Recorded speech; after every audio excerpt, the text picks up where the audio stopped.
Lucas 15. Vamos ler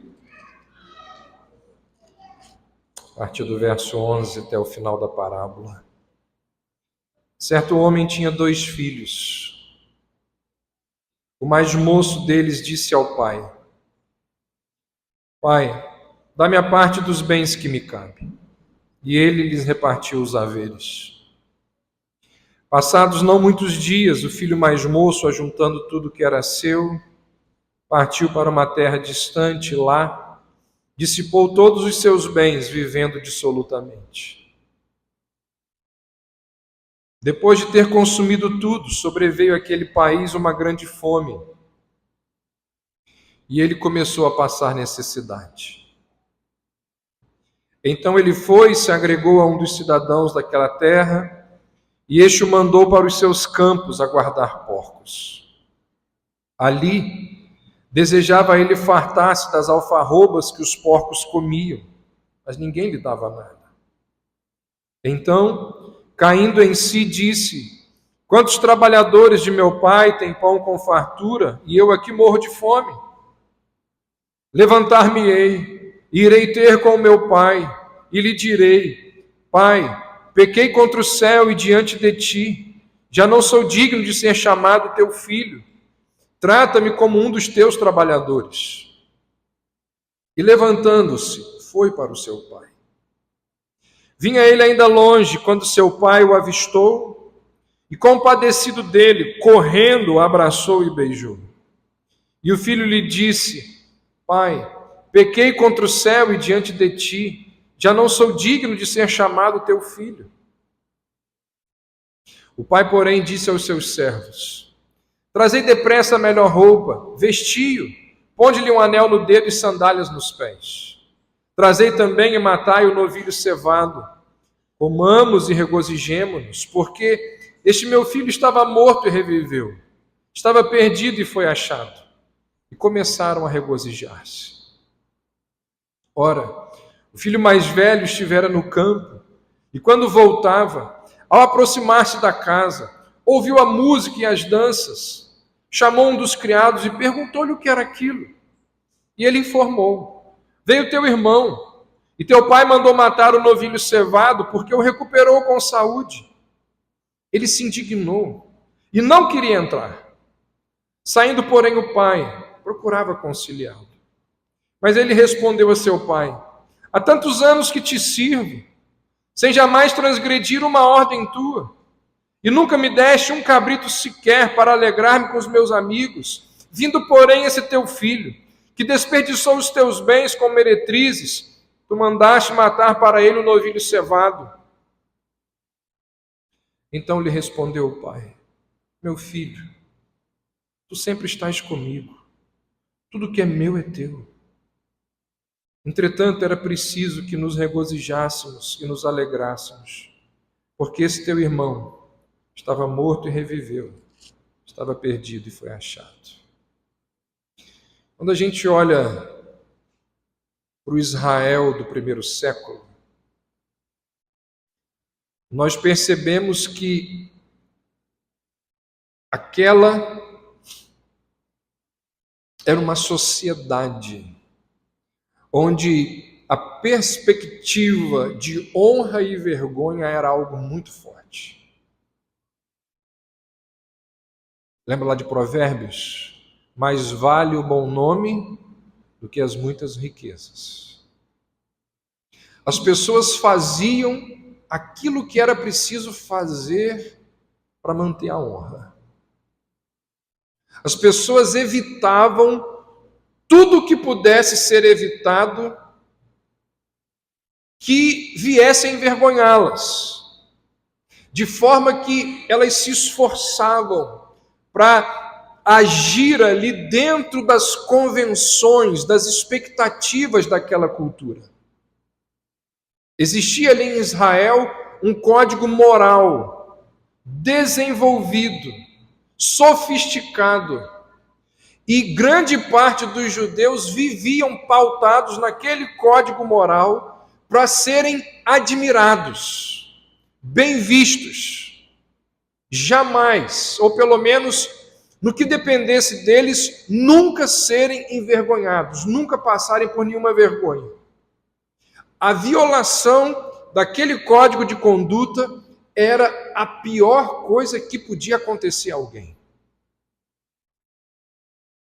Mais vale o bom nome do que as muitas riquezas.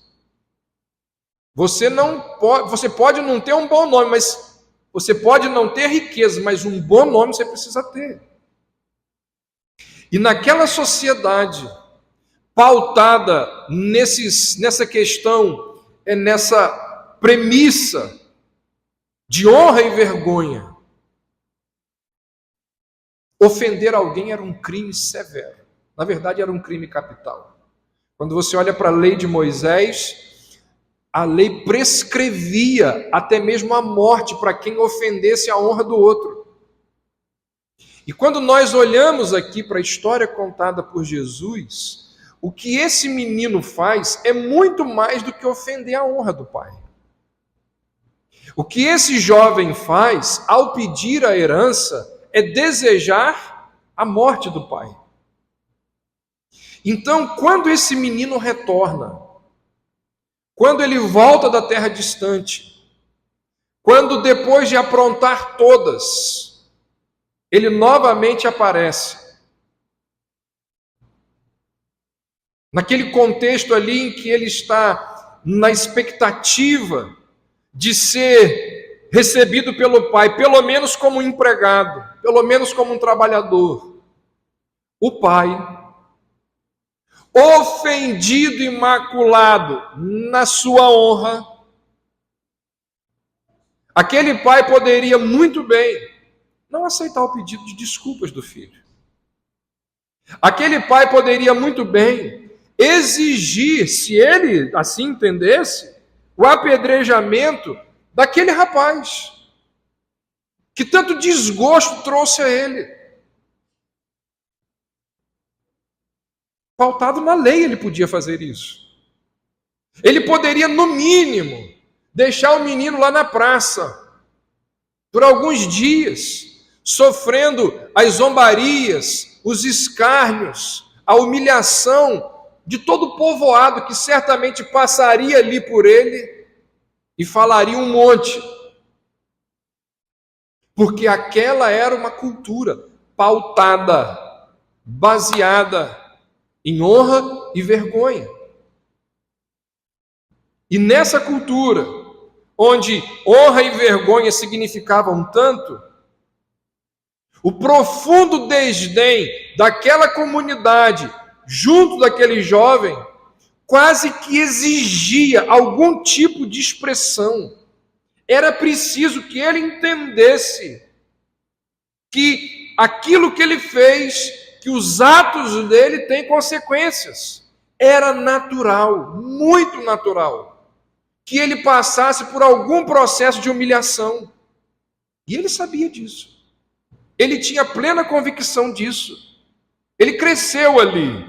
Ele conhecia os costumes daquele lugar onde ele cresceu. Ele sabia muito bem o que o aguardava. Tanto que quando ele chega, ele diz ao pai, ele planeja dizer ao pai: trata-me como um dos teus trabalhadores. A humilhação era o mínimo. Era o mínimo para ele ser readmitido na casa, no vilarejo, na sociedade, no grupo do qual ele fazia parte. Na verdade, a cobrança da sociedade, não uma coisa direta, velada, mas indireta por causa desses costumes. A cobrança da sociedade para que o pai humilhasse aquele rapaz era quase que uma coisa evidente. Até porque, se o pai humilhasse aquele rapaz, serviria de exemplo para que outros pródigos não tentassem fazer aquilo que aquele rapaz fez. Ser envergonhado, levá-lo a ser humilhado, era a justa retribuição que pessoas como aquele menino mereciam. Nós vemos um paralelo semelhante a essa situação no relato do Antigo Testamento sobre a reconciliação de José com os irmãos dele. Você lembra lá da história? José revela a identidade dele. E se você lembra do relato, José revela a identidade dele para os irmãos em meio a lágrimas. O texto dá a entender que ele está ali extremamente contrito, chorando absurdamente, compulsivamente, ao relatar para os irmãos quem ele era. E mesmo assim, aqueles irmãos, ao ver o que José está mostrando a eles, ao ouvir as palavras de José, ainda assim aqueles irmãos temiam aquilo que José podia fazer. Mas José fala: não vou fazer nada com vocês. Tempos depois, quando Jacó morre, quando o pai morre, o que acontece? Eles dizem: é agora. Agora que o nosso pai morreu, agora ele vai se vingar. E eu não sei se vocês lembram desse detalhe. Eles chegam até José, crendo que José vai se vingar deles, e eles se oferecem para ser servos de José, escravos de José. Eles dizem assim: não faça nada com a gente. Nós estamos dispostos a ser os seus servos. E José ouve aquele discurso, vê aquela cena e diz: não é possível. Vocês ainda não entenderam que eu já perdoei vocês de tudo. O fato é que na mente dos irmãos de José, eles não conseguiam compreender o perdão, porque aquela era uma cultura extremamente forte nessa questão de quê? De vingança, de retribuição. Aquela era uma cultura pautada em questões de honra e de vergonha, e quem desonrasse o outro, uma hora ia ser retribuído, uma hora ia ser vingado. De forma semelhante, quando aquele menino chega, quando aquele menino está vindo para o povoado, todo mundo pensa assim: vai ser vingado. O pai agora vai fazer o que precisa fazer. Ninguém imaginava. Ninguém era capaz de imaginar que o pai do pródigo pudesse fazer aquilo que ele fez. Aquela era uma cultura baseada em honra, em vergonha, em retribuição e vingança. E aí, quando você entende esse cenário, quando você lembra desse detalhe, a reação do pai ganha ainda mais brilho, ganha ainda mais significado, ela é ainda mais encantadora. Porque é impressionante como que esse pai, ele dispensa favor o tempo todo. É impressionante como que esse pai vai derramando graça o tempo inteiro. Antes mesmo do filho ir embora, o pai já está dispensando graça sobre ele. Qual é o primeiro ato de graça da parábola? Qual é o primeiro momento aqui em que o pai dispensa favor sobre o filho? Quando o filho vira para ele e fala assim: dá-me a parte da herança que me cabe. O pai não era obrigado a dar essa herança para ele. O pai não tinha nenhuma obrigação de atender aquela solicitação imoral daquele menino. Heranças só eram concedidas depois que os pais morressem. Mas mesmo sendo desrespeitado, mesmo sendo desonrado, mesmo sendo humilhado, o pai dá ao filho aquilo que o filho não merece, a herança. E o que é isso? Graça. O que é graça? Favor imerecido. É quando é concedido ao pecador algo que ele não merece. O pai dispensa graça sobre ele. Nessas últimas semanas, ao analisarmos aqui a personalidade desse menino, a relação dele com o pai, nós começamos a ver algumas reações do pai em relação a ele.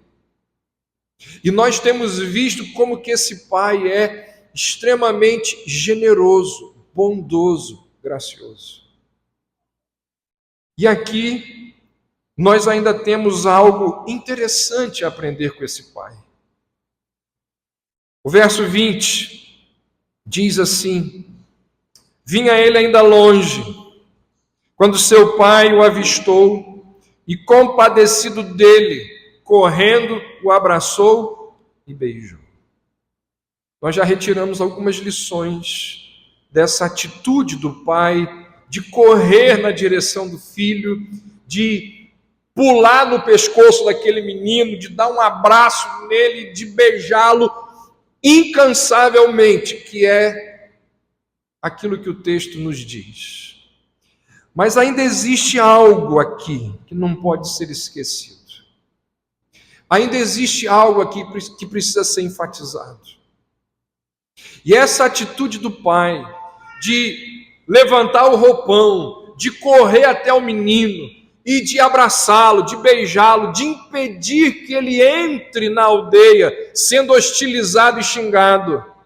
Essa atitude do pai nos mostra algo importantíssimo. Ele nos lembra daquele princípio bíblico de que nós devemos criar um ambiente para que o arrependimento do pecador seja mais fácil.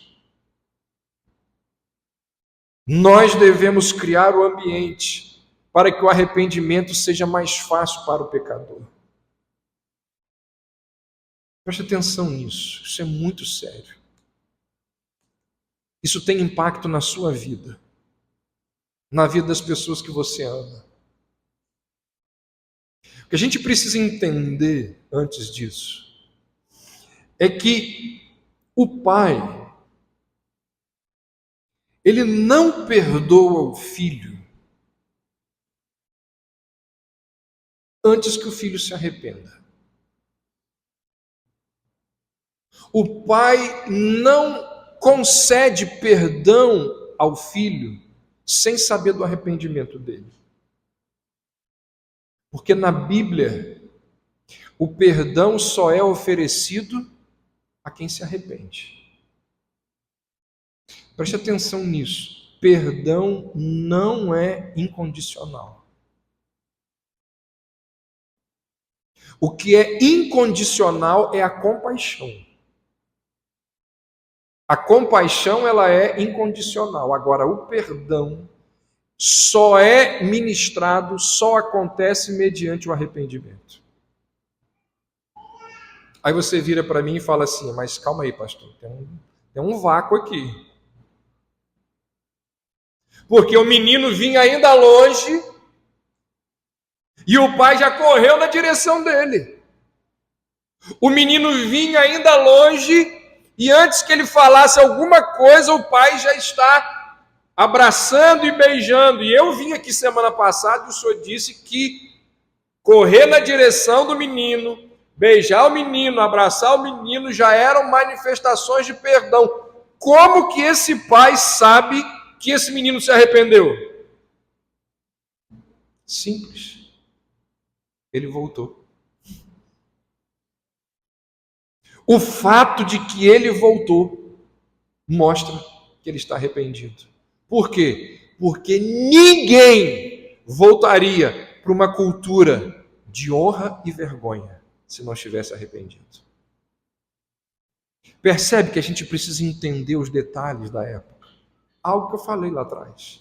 Porque se a gente não entende o que acontecia naquela cultura, naquele contexto, a gente não vai ter respostas para um monte de coisa da parábola. Era sinal de genuíno arrependimento o quê? Ele voltar. Porque quando volta, ele sabe que ele vai precisar sofrer humilhação, lidar com a vergonha que o aguarda. Ninguém volta. Ninguém retorna para uma cultura pautada em honra e vergonha se não estiver arrependido. O retorno dele para uma cultura de retribuição era sinal de arrependimento. Aliás, a própria etimologia da palavra arrependimento. Em algum momento você já deve ter ouvido que a palavra arrependimento ela é metanoia, que significa o quê? Voltar. Que significa retroceder. E se ele voltou, é porque ele está arrependido. Então o pai sabe. O pai sabe que se ele volta, é porque ele está arrependido. Então, vendo o menino, ele corre na direção do menino para lhe oferecer o perdão. E como nós vimos, aquele rapaz, ele é interceptado pelo amor do pai, antes que ele possa dizer qualquer coisa, antes que ele possa fazer a sua proposta. O pai o abraça, o beija, antes mesmo que ele se ponha a confessar. E quando ele completa lá a primeira frase, o pai já o tinha recolocado no posto de filho. Quando ele completa a primeira frase, a grande festa já está para começar. Então esse verso 20, ele é encantador. É muito significativo. Esse ato do pai de correr na direção do filho. Por quê? Presta atenção nisso que eu vou dizer. Eu acho que eu até coloquei isso aí no esboço. Não é o arrependimento que causa o amor do pai.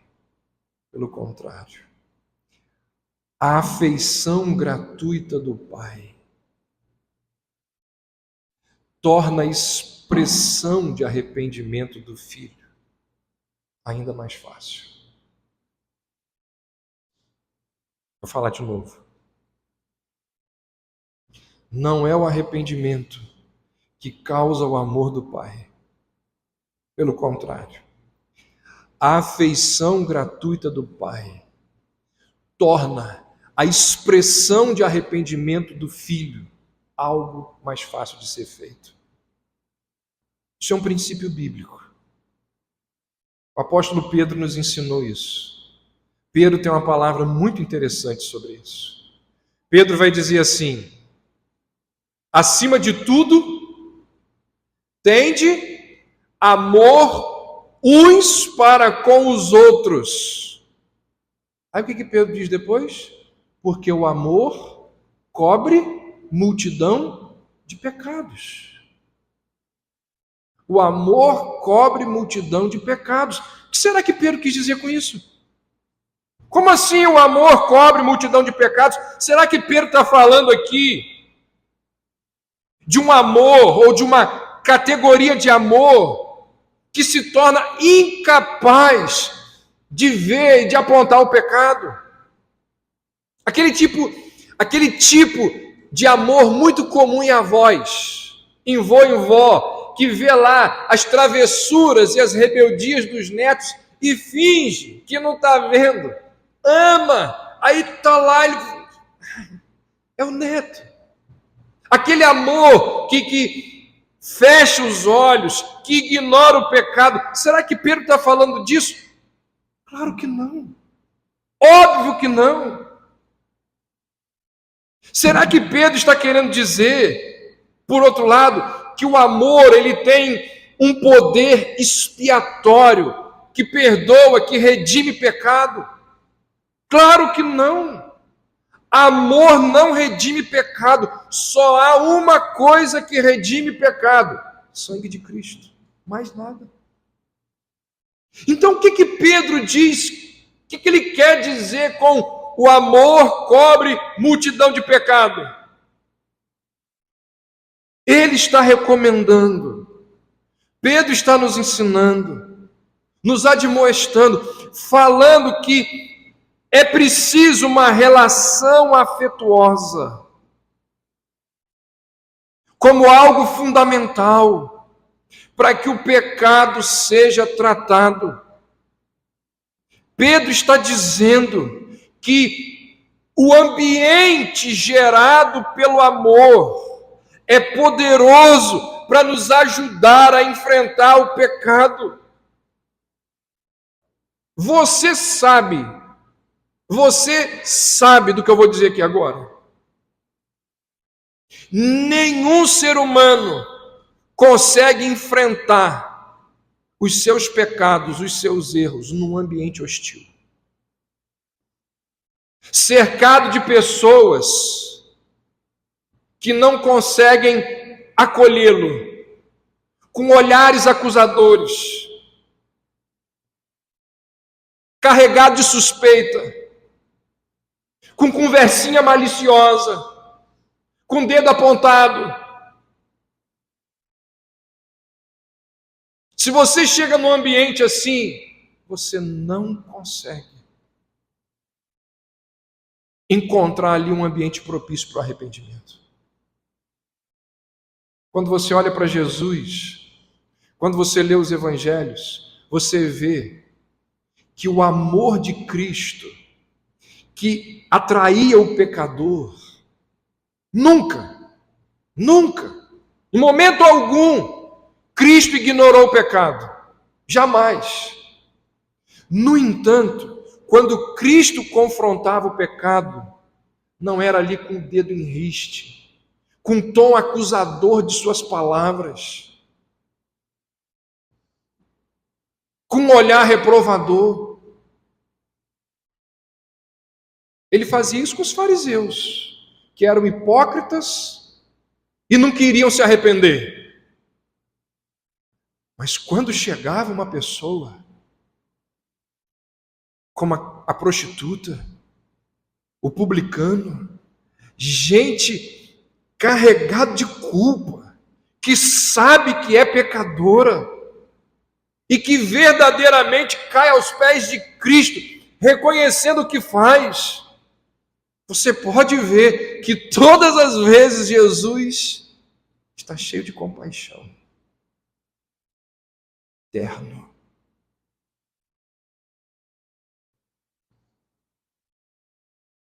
A Bíblia diz que quando o jovem rico chegou perto de Jesus, Marcos vai dizer assim, que Jesus fitou e o amou. Jesus olhou para ele e o seu coração se enterneceu de amor por aquele menino. Antes de dizer qualquer coisa, Jesus foi movido de compaixão. A mesma coisa acontece lá com Pedro, quando Pedro nega. Você vê no relato dos evangelhos que quando Pedro nega Jesus pela terceira vez, os olhares de Jesus e de Pedro se cruzam. Jesus olha para Pedro quando ele nega pela terceira vez. Você acha que quando Pedro negou a Jesus pela terceira vez e Jesus olhou na cara de Pedro, assim, você acha que o olhar de Jesus ali foi um olhar assim, eu falei para você? Eu não disse para você horas atrás que você ia me negar? Está vendo aí? Gente, se o olhar de Cristo para Pedro fosse esse, um olhar de acusação, Pedro teria feito a mesma coisa que Judas. Aquele olhar de Jesus para Pedro foi um olhar de compaixão, de amor. Foi um olhar que disse assim, fica firme, Pedro. Fica firme. Não foi um olhar de acusação, não foi um olhar de decepção, foi um olhar de ternura. O que nós temos aqui com o apóstolo Pedro dizendo que, acima de tudo, tende amor intenso uns para com os outros, porque o amor cobre multidão de pecados. O que a gente aprende aqui? O que Pedro nos lembra? Que o perdão precisa ser oferecido num ambiente de compaixão. E é isso que o Pai faz. Vinha ele ainda longe, se arrependeu. Porque se ele veio, se ele voltou, é sinal de que está arrependido. E quando ele está vindo, o que eu faço? Eu corro na direção dele. Eu faço algo inacreditável. Eu o abraço, o beijo. Antes que ele termine o que ele tem para dizer, já tem anel no dedo, sandália no pé, roupa nova, já contratei os músicos, é tudo rápido. Não é o arrependimento que causa o amor do Pai, é a afeição gratuita do Pai que torna a expressão de arrependimento do Filho algo mais fácil. O que a Bíblia nos mostra é que o encontro do pecador com seu pecado precisa acontecer nesse ambiente de compaixão, de graça oferecida. E é exatamente isso que esse Pai faz. A heresia do teísmo aberto diz que Deus não conhece o futuro, mas a Bíblia diz que Deus se esquece do nosso passado. Aquilo que nós fizemos de errado no passado, quando nós nos convertemos, o que acontece? Lembra lá da linguagem paulina? O escrito de dívida é cravado na cruz. O escrito de dívida, lembra o que era? Já expliquei aqui. Era lá os crimes pelos quais a pessoa tinha, os crimes que a pessoa tinha cometido e os crimes pelos quais ela estava sendo julgada. Diz lá que o escrito de dívida é cravado na cruz. Aquele pai, ao recepcionar o filho daquele jeito, ele estava dizendo: olha, eu não quero saber o que aconteceu lá atrás, o importante é daqui para frente.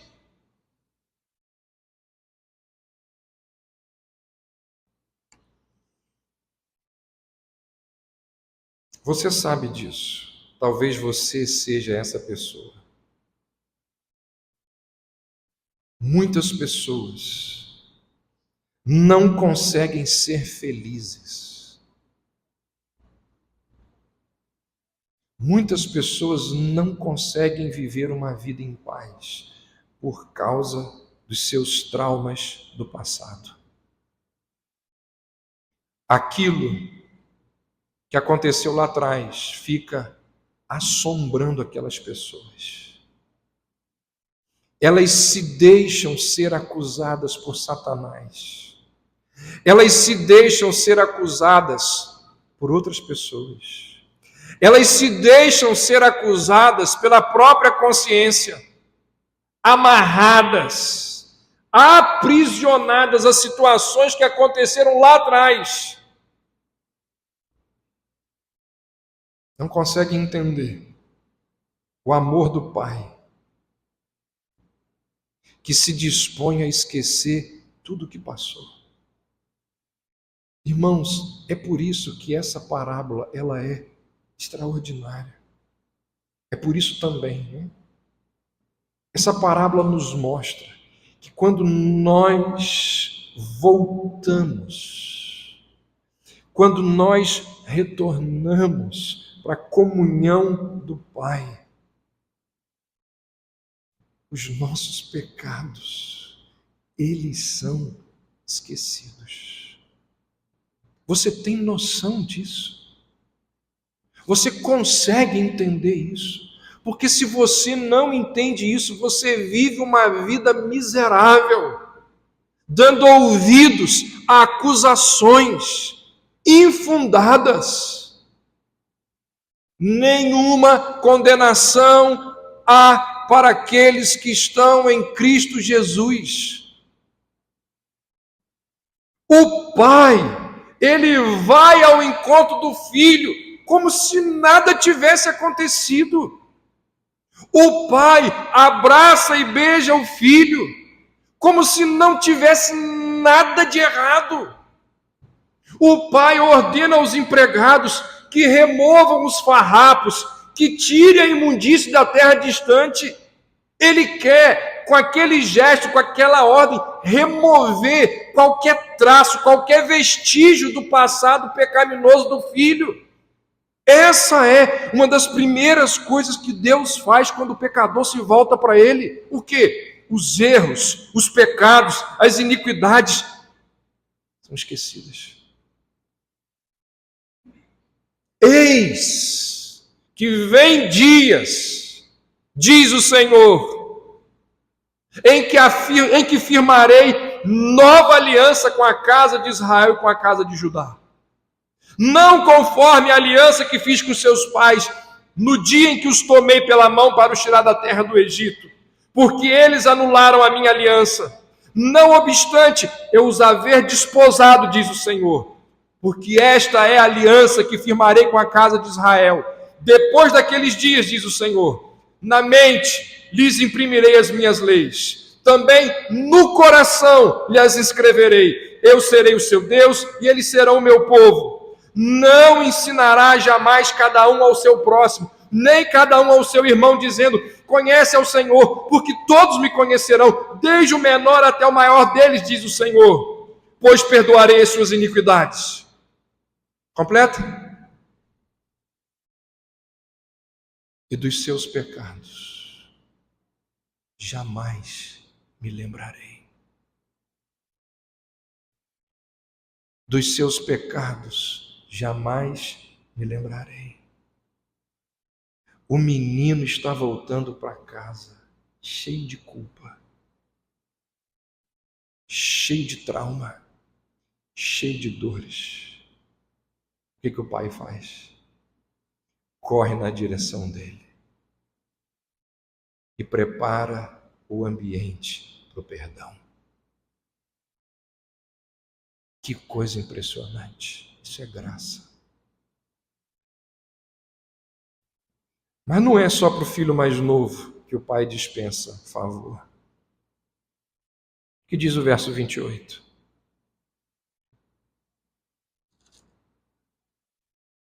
Falando do mais velho, que quando volta, descobre o que está acontecendo. Ele não quer entrar?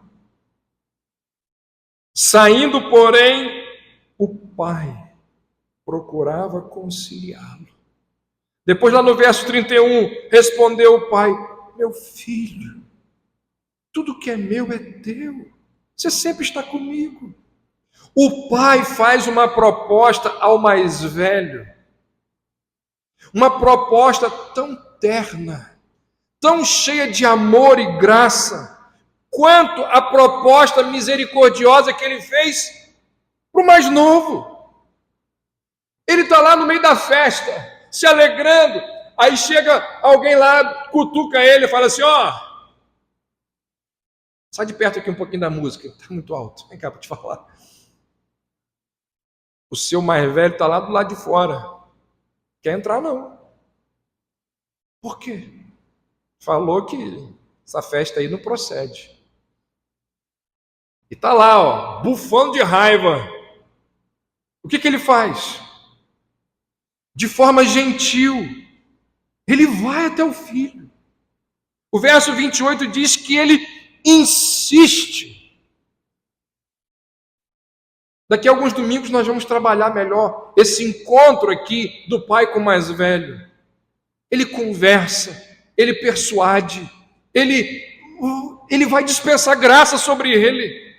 O pai sai lá da comemoração, vai lá do lado de fora, onde o menino está zangado, e zangado pelo motivo errado. É difícil imaginar qualquer outra coisa que possa ter feito o pai sair de uma ocasião tão feliz para voluntariamente se sujeitar a um desgosto dessa grandeza. No entanto, aqui nós temos um pai que ama os seus filhos, que dispensa favor sobre os seus filhos. Então ele vai lá e ele começa a rogar ao mais velho, insiste com ele, para que ele deixe de lado a amargura e ele entre para a comemoração. Ele tinha todo o direito de mandar o menino entrar, porque ele tinha autoridade sobre ele, mas ele não quer uma submissão de má vontade. Ao invés de dar uma ordem ao filho, graciosamente ele dialoga. E essa atitude do pai com o mais velho, ela é tão surpreendente quanto a atitude dele com o mais novo. Por quê? Porque naquela cultura, os pais não insistiam. Até pouco tempo atrás, né? Pais não insistiam. Antigamente o pai só obedecia na hora.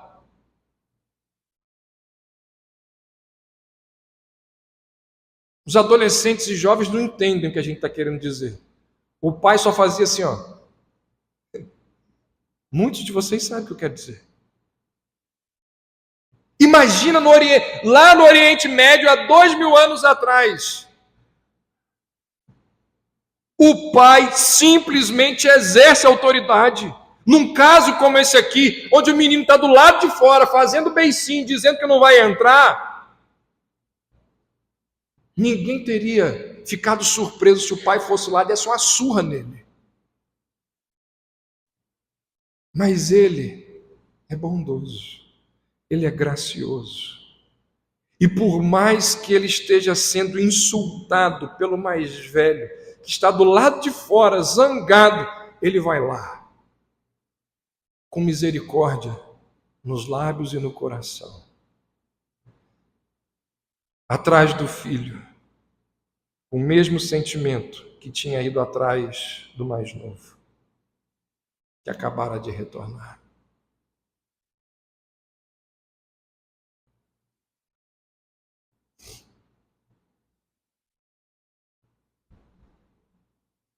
Meu pai morreu no dia 7 de maio de 2020.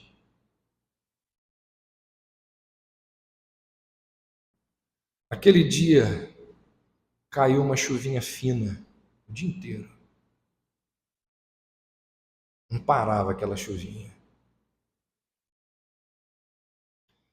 Tinha acabado de ser decretado o lockdown.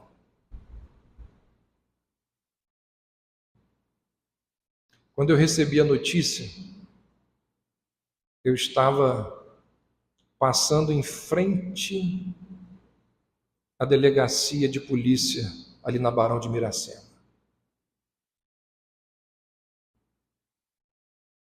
Aquele não foi um dia simples.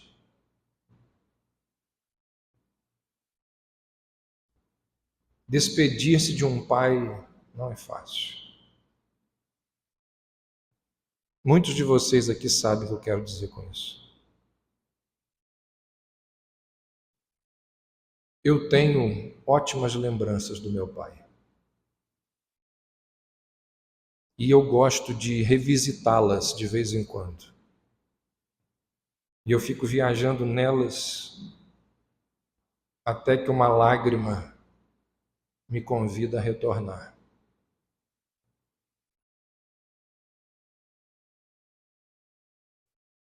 Quando eu estava no final do ensino médio, terceiro ano do ensino médio, eu já gostava de ler livros teológicos. Eu lembro que naquela época eu ouvia, repetida e incansavelmente, aquelas fitas cassete que a gente trazia das conferências da Fiel, os pregadores pregavam naquela semana, e eu chegava em casa e eu ouvia uma atrás da outra. Gostava muito. E eu creio que Deus foi usando essas ferramentas. Livros, pregações, conferências, ambiente, Eu creio que Deus foi usando essas ferramentas para ir direcionando o meu coração para o ministério pastoral. Mas foi numa pregação do meu pai, num domingo pela manhã, eu lembro claramente que ali eu tive a certeza, ali eu decidi. Muito do que eu sou, muito do que eu penso, muito das minhas ações, das minhas reações, vem da educação e da relação que eu tive com meu pai. Eu sou devedor a ele de muitas coisas boas que ele me legou.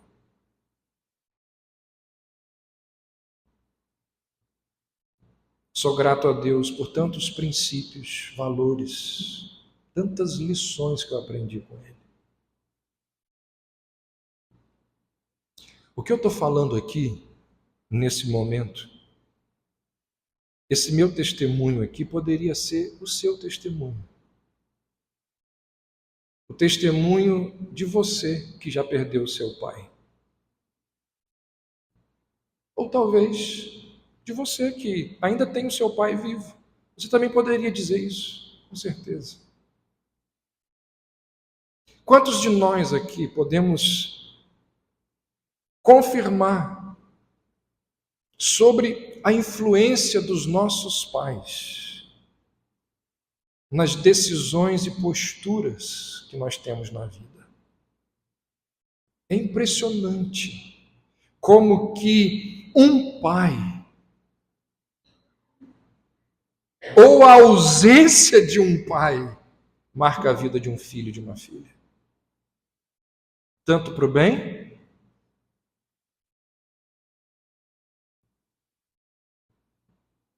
eu mencionei aqui rapidamente algumas coisas boas do meu pai, mas ele tinha os defeitos dele. Eu, meus irmãos e minha mãe sabemos muito bem.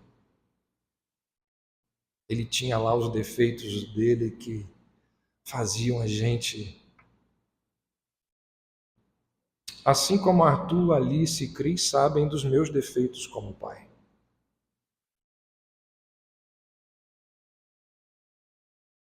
Não tem jeito, irmãos. Na paternidade, nós vamos errar. Na paternidade, nós vamos errar. Nós vamos fazer muitas coisas que não deveriam ser feitas.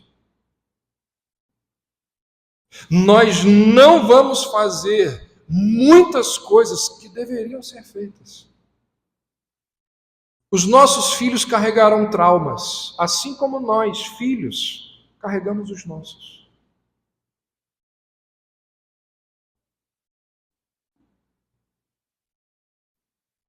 Só que essa parábola aqui, ela fala de um pai.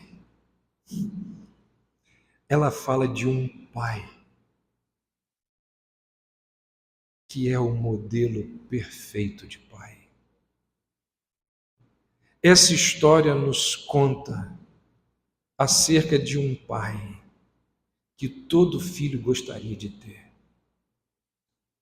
Essa história fala de um pai que não tem erros, que conhece todas as nossas necessidades. Quando você lê essa história, não tem como você não dizer que homem encantador é esse pai. No Antigo Testamento, raramente Deus é chamado de pai. Isso era tão estranho para os judeus que lá em João 5, quando Jesus chama Deus de pai, os judeus quiseram matá-lo. Como assim falar que Deus é pai? A partir de Jesus e por causa de Jesus, acontece uma mudança drástica. Deus passa a ser chamado de pai. 65 vezes nos evangelhos sinóticos, 100 vezes em João, e em muitas dessas ocasiões, a palavra utilizada para descrever Deus como Pai é Abba. Que significa Abba? Paizinho. Ou seja, é o termo mais íntimo possível. Cristo nos revela que Deus é papai, paizinho. Cristo nos revela que esse pai, cheio de bondade, cheio de amor, cheio de misericórdia, cheio de graça, disponível a cada um dos seus filhos. Irmãos, nenhuma religião no mundo possui um Deus como Pai. A única religião do mundo que tem o Deus como Pai é o cristianismo. Os deuses das religiões, eles são maus, eles são vingativos, eles estão prontos ali para destruir os fiéis, aquelas pessoas que desobedecem. Os deuses das religiões, nenhum deles manifesta um coração terno, compassivo, amoroso, paternal. São deuses indiferentes, ameaçadores, que infundem terror nos discípulos e nos fiéis. Mas quando você olha para o Deus cristão, quando você olha para o que Jesus fala aqui, quem é o Deus cristão? Ele é Abba. Ele é compassivo. Ele é misericordioso. Ele é Pai. E os seus filhos podem ir até Ele, mesmo depois de terem desejado a morte dele. Mesmo depois de terem partido para uma terra distante. Mesmo depois de terem dissipado grande parte dos seus recursos. Mesmo fedendo, mesmo sujo, mesmo desgrenhado, o nosso Pai nos acolhe, nos recebe, nos perdoa, nos ama. Que Pai extraordinário que nós temos. J. Packer, ele vai dizer assim: tudo o que Cristo nos ensinou, tudo que faz o Novo Testamento novo e melhor do que o Antigo, tudo que é tipicamente cristão, em oposição ao que é meramente judaico, resume-se no conhecimento da paternidade de Deus. Pai é o nome cristão de Deus. Isso é algo extraordinário. Esse é o nosso Pai, que graciosamente insiste conosco quando nós somos rebeldes, quando nós somos obtusos. Então, deixa eu dizer a vocês, e quero encerrar com isso. Quando você tombar, quando você cair, não fuja do seu Pai. Não fique com trauma, com medo, com receio. Porque se você genuinamente se arrepender, o ambiente que o acolhe, que o recebe, é dos melhores possíveis. O Pai corre até você, o abraça e o beija. A Ele seja a nossa gratidão. A Ele seja a nossa obediência. A Ele seja o nosso louvor e a nossa adoração. Porque Ele é o Pai que todos nós gostaríamos de ter. Ele é o Pai que nós temos, porque Ele é o nosso Pai. Não fuja, pelo contrário, corra para os braços do seu Pai. Vamos orar? Deus bendito, louvado seja o teu nome, porque o Senhor é o nosso Pai. Que figura extraordinária é a figura do Pai.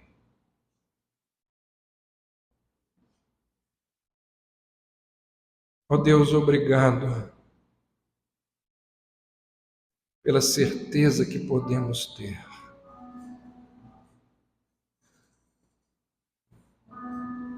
de que, mesmo tendo ofendido o Senhor, mesmo tendo feito coisas que não deveríamos ter feito, mesmo desrespeitando o Senhor, as nossas iniquidades, com os nossos pecados, ainda assim o Senhor bondosamente nos acolhe, graciosamente nos recebe diante do nosso arrependimento. Ó Deus, se há aqui entre nós pessoas vivendo na terra distante, com medo de retornar, se há aqui entre nós homens que percebem que vivem vidas de iniquidade, mas estão receosos de voltar, ó Deus, que esta mensagem sirva de estímulo, de ânimo, de força, para que eles também digam: levantar-me-ei e irei ter com meu Pai. Se há aqui entre nós, ó Deus, mulheres, que assim como esses homens perambulam por esses caminhos da vida, longe do Senhor, entendendo que suas vidas são medíocres, feias, ó Deus, traga-as para perto do Senhor, que elas se voltem o mais rápido possível na direção do Pai, deste Pai que é gracioso, bondoso, que está pronto a nos receber. Que coisa extraordinária, Senhor, é esta história, que nos mostra que o Senhor não é um Deus relutante, que o Senhor não é um Deus obtuso, difícil de ser convencido, mas por causa de Cristo, o Senhor se tornou favorável a cada um, a cada uma que se arrepende dos seus pecados. Louvado seja o teu nome, ó Deus Pai, por tanto amor, por tanta dedicação, por tanta fidelidade, por tanta graça dispensada sobre as nossas vidas todos os dias, o tempo todo. A Ti seja a honra, a glória e o louvor para todo sempre.